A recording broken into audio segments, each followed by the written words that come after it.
আমার আল্লাহ বলেন, হাবিব আপনার উম্মতদেরকে আমি 1000 ফেরেশতা দিয়ে সাহায্য করাবো।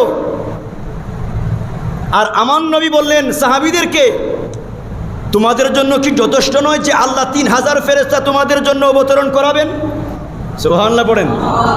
আল্লাহ বলেছিলেন কত আর নবী বলেছেন কত? আমার আল্লাহ বলেন, হাবিব আমি তো 1000-এর কথা বলছি, আপনি তো দেখি আপনার উম্মতদেরকে আপনি 3000-এর কথা বলছেন। হাবিব আপনার পবিত্র জবান দিয়ে যেহেতু বের হয়ে গিয়েছে, আমি আল্লাহ 3000 কবুল করে নিলাম।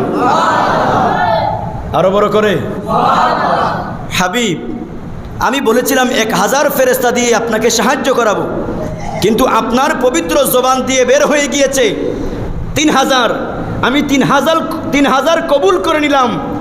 আরও 2000 আমি আল্লাহর কাছে রিজার্ভ রাখলাম।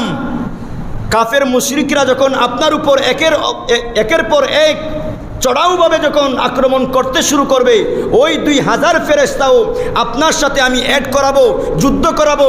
হাবিব আপনার জন্য আমি মোট 5000 ফেরেশতা নাজিল করে দিব। ফেরেশতা 5000 নাজিল করতে হয়নি, 3000 ফেরেশতাই